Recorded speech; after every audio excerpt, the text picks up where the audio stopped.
Boa noite, meus amados irmãos. Mais uma vez estamos aqui,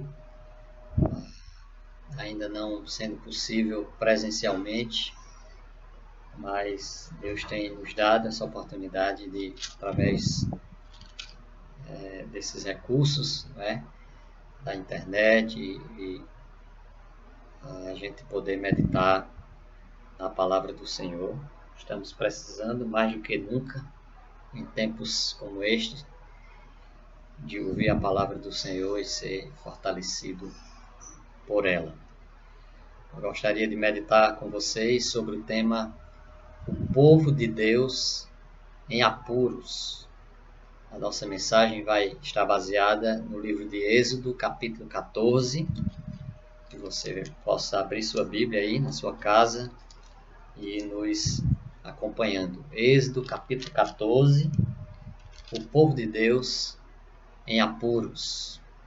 Não sei quantos de vocês já entraram literalmente num beco sem saída. Essa expressão é usada num sentido figurado para falar de uma situação sem saída ou de difícil resolução. E parece que nós estamos vivendo um momento assim, não é verdade? Segundo temos visto pela TV, parece que o mundo todo está em apuros. Porém, gostaria de lembrar a vocês que muitas vezes Deus permite que fiquemos em apuros e nos coloque em becos sem saída para nos mostrar que Ele é a saída. A pregação de hoje veremos isso acontecendo com o povo de Israel. Êxodo capítulo 14, que nós, para o nosso estudo hoje, vamos dividi-lo em 3 grandes partes. Na primeira parte, nós vamos encontrar do verso 1 ao 14 a perseguição ao povo de Deus. Veja o que diz a palavra do Senhor. Então falou o Senhor a Moisés, dizendo: Fala aos filhos de Israel que voltem e que se acampem diante de Pi-Airote, entre Migdol e o mar, diante de Baal-Zefon. Em frente dele assentareis o campo junto ao mar. Então Faraó dirá dos filhos de Israel: Estão embaraçados na terra, o deserto os encerrou. E eu endurecerei o coração de Faraó para que os persiga, e serei glorificado em Faraó e em todo o seu exército, e saberão os egípcios que eu sou o Senhor. E eles fizeram assim. Sendo, pois, anunciado ao rei do Egito que o povo fugia, mudou-se o coração de Faraó e dos seus servos contra o povo, e disseram: Por que fizemos isso, havendo deixado ir a Israel para que não nos sirva? E aprontou o seu carro e tomou consigo o seu povo. E tomou 600 carros escolhidos, e todos os carros do Egito, e os capitães sobre eles todos. Porque o Senhor endureceu o coração de Faraó, rei do Egito, para que perseguisse aos filhos de Israel. Porém os filhos de Israel saíram com alta mão. E os egípcios perseguiram-nos todos os cavalos e carros de Faraó e os seus cavaleiros e o seu exército, e alcançaram-nos acampados junto ao mar, perto de Pi-Airote, diante de Baal-Zefon. E aproximando-se Faraó, os filhos de Israel levantaram seus olhos, e eis que os egípcios vinham atrás deles, e temeram muito. Então os filhos de Israel clamaram ao Senhor, e disseram a Moisés: Não havia sepulcros no Egito para nos tirar de lá, para que morramos neste deserto? Por que nos fizeste isto, fazendo-nos sair do Egito? Não é esta a palavra que te falamos no Egito, dizendo: Deixa-nos que sirvamos aos egípcios, pois que melhor nos fora servir aos egípcios do que morrermos no deserto. Moisés, porém, disse ao povo: Não temais, estai quietos e vede o livramento do Senhor, que hoje vos fará. porque aos egípcios que hoje vistes, nunca mais os tornareis a ver. O Senhor pelejará por vós, e vós vos calareis. Então, nessa primeira parte, nós temos a perseguição ao povo de Deus.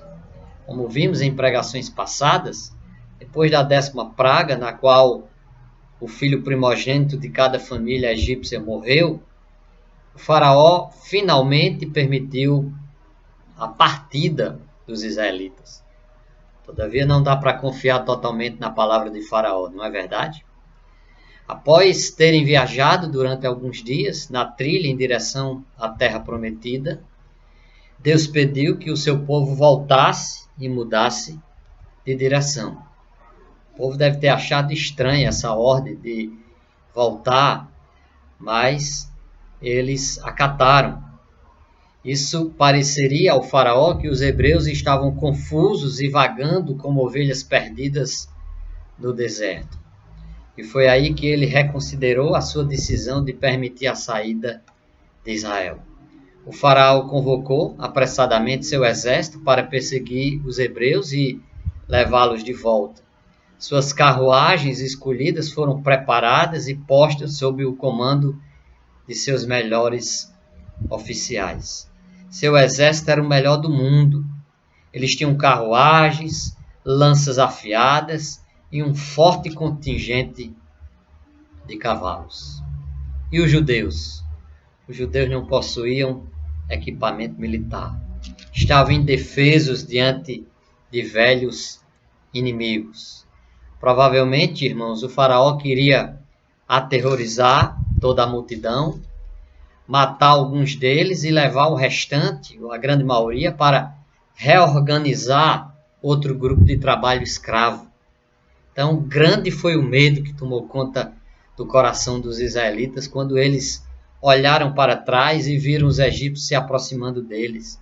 Eles se sentiram traídos e começaram a reclamar de Moisés, como vimos aqui nos versos 11 e 12. O medo distorceu a memória do povo de Deus. Eles chegaram a dizer que preferiam ser escravos dos egípcios do que morrer naquele deserto. Meus amados irmãos, nós devemos entender, e esse texto nos ensina isso, que pertencer a Deus não nos isenta dos sofrimentos da vida. Na verdade, geralmente os problemas se tornam mais intensos depois que nós nos convertemos. Por qual razão? Porque servir ao faraó é às vezes mais fácil do que tentar fugir dele. Ou seja, enquanto a pessoa serve a Satanás, ela fica isenta de vários problemas pelo fato de estar em aliança com ele, em concordância com ele, vivendo de uma maneira que agrada mais a ele. Mas basta só um passo para sair do seu controle e ele explode de raiva e os problemas começam e as perseguições também. Satanás não gosta quando o pecador é liberto de suas garras. E por isso ele passa a perseguir o cristão para tentar escravizá-lo novamente. Isso tem ocorrido com você? É exatamente isso que está acontecendo aqui com o povo de Israel. A segunda parte aqui do nosso texto, essa mensagem que mostra o povo de Deus em apuros, é a preservação do povo de Deus. Do versículo 15 até o versículo 25 ou 26. Veja o que diz. Então disse o Senhor a Moisés: por que clamas a mim? Dize aos filhos de Israel que marchem. E tu, levanta a tua vara e estende a tua mão sobre o mar, e fende-o para que os filhos de Israel passem pelo meio do mar em seco. E eis que endurecerei o coração dos egípcios, e estes entrarão atrás deles, e eu serei glorificado em Faraó e em todo o seu exército, nos seus carros e nos seus cavaleiros. E os egípcios saberão que eu sou o Senhor. quando for glorificado em Faraó, nos seus carros e nos seus cavaleiros. E o anjo de Deus, que ia adiante do exército de Israel, se retirou e ia atrás deles. Também a coluna de nuvem se retirou de diante deles e se pôs atrás deles. E ia entre o campo dos egípcios e o campo de Israel. E a nuvem era trevas para aqueles, e para estes clareava a noite, de maneira que em toda a noite não se aproximou um do outro. Então Moisés estendeu a sua mão sobre o mar, e o Senhor fez retirar o mar por um forte vento oriental toda aquela noite. E o mar tornou-se em seco, e as águas foram partidas. E os filhos de Israel entraram pelo meio do mar em seco, e as águas foram-lhe como muro à sua direita e à sua esquerda. E os egípcios os seguiram e entraram atrás deles todos os cavalos de Israel, os seus carros e os seus cavaleiros, até ao meio do mar. E aconteceu que na vigília daquela manhã, o Senhor, na coluna do fogo e da nuvem, viu o campo dos egípcios e alvoroçou o campo dos egípcios e tirou-lhes as rodas dos seus carros e dificultosamente os governavam. Então disseram os egípcios: fujamos da face de Israel, porque o Senhor por eles peleja contra os egípcios. Então aqui nós vemos a segunda parte deste capítulo. A primeira foi a perseguição ao povo de Deus. A segunda aqui nós temos a preservação do povo de Deus. Faço uma pergunta aqui. Qual de nós queria estar no lugar de Moisés? Irmãos, cerca de 2 milhões de pessoas zangadas e apontando o dedo para ele. Então podemos dizer que Moisés também estava em apuros. Como eu falei na introdução desta mensagem, ele e o povo de Israel parece que estavam num beco sem saída, cercados pelo Mar Vermelho, as montanhas ao redor e o exército mais forte da terra atrás deles. Se estivéssemos naquela situação, como teríamos reagido? Teria sido bem mais fácil se Moisés tivesse pedido desculpas ao faraó e prometido que seriam escravos dele para sempre. Qual tem sido a nossa atitude quando nos encontramos em apuros, meus amados irmãos? Quando nos encontramos num beco sem saída? Permanecemos fiéis ou jogamos fora todas as nossas convicções e princípios? O que dizer de um casal que decidiu viver junto antes do casamento para economizar dinheiro? Um apartamento é bem mais barato do que 2. O que dizer da jovem que decide abortar do que todos ficarem sabendo de sua gravidez antes do casamento ou do que ser uma mãe solteira? O que dizer dessa história verídica de um casal que contraiu uma dívida e o homem a quem eles deviam fez uma proposta indecente? Ele disse que se pudesse passar o fim de semana com a esposa do devedor, o enorme débito financeiro seria cancelado. Que decisão você teria tomado diante de um momento como esse? Sabe o que aconteceu? Eles acabaram aceitando e a mulher se entregou àquele homem mau sob a justificativa de que entregaria apenas o seu corpo, mas não o seu coração. Passado algum tempo, aquele casal ficou tão abalado que eles acabaram se divorciando. Moisés não agiu assim, irmãos. Moisés foi aprovado com nota máxima. Apesar de se encontrar em apuros, ele permaneceu fiel e confiante nas promessas de Deus. Ele se lembrou das promessas passadas e presentes. Veja em Êxodo capítulo 3, versículos 7 e 8. Êxodo 3, 7 e 8. Acompanha aí na sua Bíblia. Diz: E disse o Senhor: Tenho visto atentamente a aflição do meu povo que está no Egito, e tenho ouvido o seu clamor por causa dos seus exatores, porque conheci as suas dores.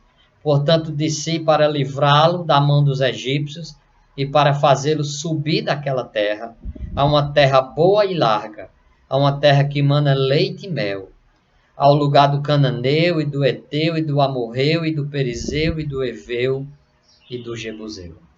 Essas palavras foram ditas antes daquelas pragas do Egito, né? O chamado de Deus ali na vida de Moisés para ele libertar o povo. E ali Deus já fez promessas, prometendo aqui que livraria o seu povo da mão dos egípcios. Foram promessas passadas e Moisés estava confiante nisso. Promessas presentes aqui mesmo nesse capítulo 14, do verso 15 ao 18, Deus dizendo a Moisés para o povo marchar, para ele usar a vara ali, estender a mão sobre o mar, e dizendo que iria ser glorificado em Faraó, em todos os seus exércitos, e que os egípcios iriam chegar à conclusão de que Deus era o Senhor, o Deus verdadeiro. Então ele estava confiante. Apesar daquele momento difícil, ele estava confiante nas promessas do Senhor. Que momento decisivo para o povo de Deus. Os israelitas aprenderiam que aquele momento era de Deus e não deles. Deus os havia conduzido àquele beco sem saída. Portanto, ele era o responsável para resolver aquele problema. Veja os versos 13 e 14. Onde diz Moisés dizendo ao povo: Não temais, estai quietos, vede o livramento do Senhor que hoje vos fará, porque aos egípcios que hoje vistes, nunca mais os tornareis a ver. O Senhor pelejará por vós, e vós vos calarei. Não sei quantos de vocês já têm aprendido que existem algumas dificuldades que são tão grandes que nada nos resta a fazer, a não ser olhar para cima. É exatamente isso que vai acontecer aqui. Vai ocorrer um dos maiores milagres operados por Deus na história do povo de Israel, a abertura do Mar Vermelho. Pela fé, o povo atravessou o Mar Vermelho como se fosse em terra seca, provavelmente não em fila indiana, mas como uma grande multidão quando avança contra o exército inimigo. Já viu em tempos de guerra, aqueles filmes que nós assistimos, como a maneira como o exército vem, né? Os soldados vêm, não é numa fila, é ali uma multidão que enfrenta o exército inimigo. Então, provavelmente foi dessa forma que o povo de Deus atravessou o Mar Vermelho. E nos versículos 21 e 22, nós lemos o seguinte: Então Moisés estendeu a sua mão sobre o mar, e o Senhor fez retirar o mar por um forte vento oriental toda aquela noite. E o mar tornou-se em seco, e as águas foram partidas. E os filhos de Israel entraram pelo meio do mar em seco, e as águas foram-lhes como muro à sua direita e à sua esquerda. E veja também os versos 29 a 31. Mas os filhos de Israel foram pelo meio do mar seco, e as águas foram-lhes como muro à sua mão direita e à sua esquerda. Assim o Senhor salvou Israel naquele dia da mão dos egípcios. E Israel viu os egípcios mortos na praia do mar. E viu Israel a grande mão que o Senhor mostrara aos egípcios. E temeu o povo ao Senhor, e creu no Senhor e em Moisés, seu servo. Então aqui nós, irmãos, vimos aqui o povo de Deus sendo preservado. O povo de Deus sendo perseguido, o povo de Deus sendo preservado. Que grande a operação do Senhor. Que grande milagre, que grande livramento. A terceira divisão do nosso texto, aí nos versículos 26 a 28, nós temos a punição dos inimigos do povo de Deus. Veja o que o texto diz. E disse o Senhor a Moisés: estende a tua mão sobre o mar, para que as águas tornem sobre os egípcios, sobre os seus carros e sobre os seus cavaleiros. Então Moisés estendeu a sua mão sobre o mar, e o mar retornou à sua força ao amanhecer, e os egípcios, ao fugirem, foram de encontro a ele. E o Senhor derrubou os egípcios no meio do mar, porque as águas, tornando, cobriram os carros, os cavaleiros e todo o exército de Faraó que os haviam seguido no mar. Nenhum deles ficou. A punição dos inimigos do povo de Deus. O que foi que Deus fez naquela ocasião, quando o seu povo estava em apuros? Em primeiro lugar, ele atraiu os egípcios. Lembra nos versos iniciais aí, versos de 1 a 3, quando Deus pediu que o povo voltasse, o povo até provavelmente achou estranho, mas o objetivo com aquela volta ali foi para que quando Faraó escutasse essa história de que o povo estava voltando, ele pensasse que o povo estava ali confuso, né? E foi aí que ele decidiu perseguir o povo de Deus. Na verdade, era Deus atraindo os egípcios. Era como se fosse uma armadilha, por assim dizer. Em segundo lugar, Deus alvoroçou os egípcios. Nós vemos aí nos versos 24 e 25, irmãos, que claramente aí que naquela vigília daquela manhã, o Senhor, na coluna do fogo e da nuvem, viu o campo dos egípcios e alvoroçou o campo dos egípcios e tirou-lhes as rodas dos seus carros, e eles começaram a ter dificuldade ali e até reconhecer que a mão de Deus estava agindo ali. Deus atraiu os egípcios, Deus alvoroçou os egípcios, e em terceiro e último lugar, Deus afogou os egípcios, como nós lemos nos versículos 26 a 28. E antes que eles pudessem dar meia volta, o mar se fechou sobre eles. O encontro das paredes esmagou os egípcios de maneira que nenhum só soldado sobreviveu. O faraó estava colhendo o que ele havia plantado lá atrás, quando ordenou que os meninos hebreus fossem lançados no rio. Lembra? Está lá no capítulo 1, versículo 22. Irmãos, ali naquele contexto do nascimento de Moisés, nós vemos ali no capítulo 1, versículo 22, então ordenou Faraó a todo o seu povo, dizendo: a todos os filhos que nascerem, lançareis no rio, mas a todas as filhas, no caso aqui dos hebreus, guardareis com vida. Então, ele estava pagando aí, recebendo aí, irmãos, o mesmo julgamento, né, colhendo o que ele havia plantado. Agora, por quais razões Deus salvou os hebreus e condenou os egípcios? Em primeiro lugar, ele agiu assim para os egípcios humilhar. Em segundo lugar, para que os hebreus tivessem um cântico a entoar. Nós vamos ver isso no capítulo 15, o povo de Deus entoando um cântico depois de tão grande salvação. E em terceiro e último lugar, para a sua integridade. Deus agiu assim, para a sua integridade preservar. Por isso que Deus agiu daquela maneira, para humilhar os egípcios, para que o seu povo tivesse um cântico para entoar, e em terceiro, para a sua integridade preservar. Os seus inimigos viram o seu poder e justiça. O seu povo viu o seu amor e fidelidade. E todos nós, até hoje, é isso que estamos fazendo aqui. nós ficamos maravilhados com os prodígios do Senhor.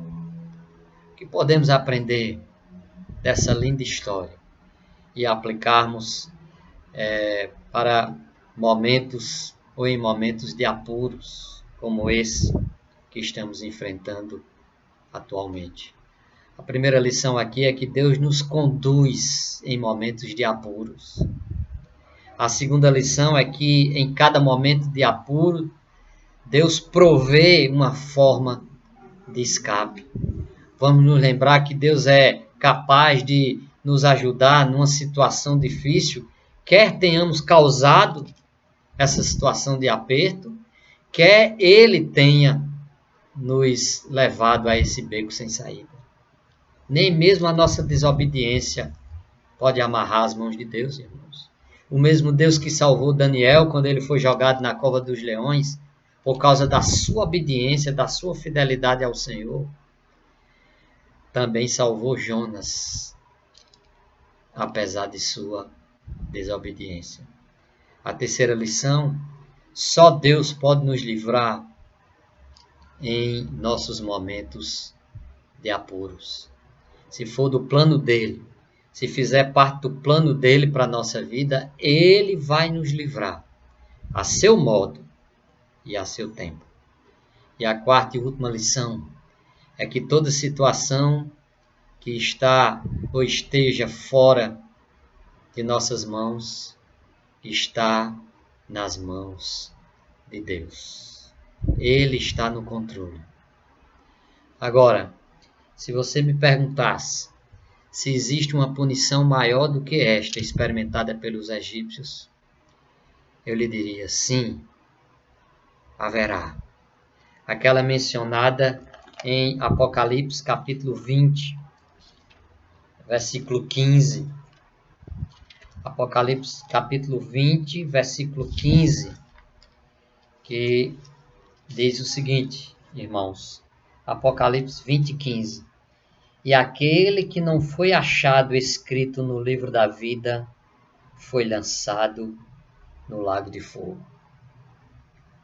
Lá está escrito que aquele que não tiver o seu nome escrito no livro da vida vai ser lançado no lago de fogo. Trata-se da condenação eterna, da morte eterna, da separação eterna de Deus. Então, a pergunta que eu fiz: existe punição maior do que aquela experimentada pelos egípcios? Sim, existe. Será a punição que vai ser executada por Deus na vida de todo aquele que não tem o seu nome escrito no livro da vida. Você tem o seu nome escrito no livro da vida? Você tem certeza da sua salvação? Se você não tem, não parta daqui, desta vida, sem antes aceitar a Cristo como teu Salvador, sem ter certeza de que o seu nome está lá escrito no livro da vida.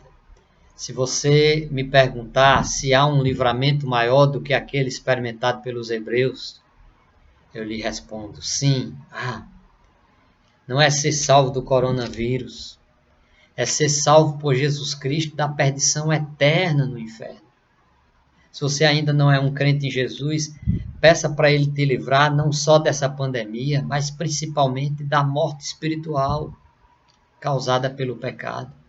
Lá em Romanos 6, versículo 23, está escrito: porque o salário do pecado é a morte, mas o dom gratuito de Deus é a vida eterna por Cristo Jesus, nosso Senhor.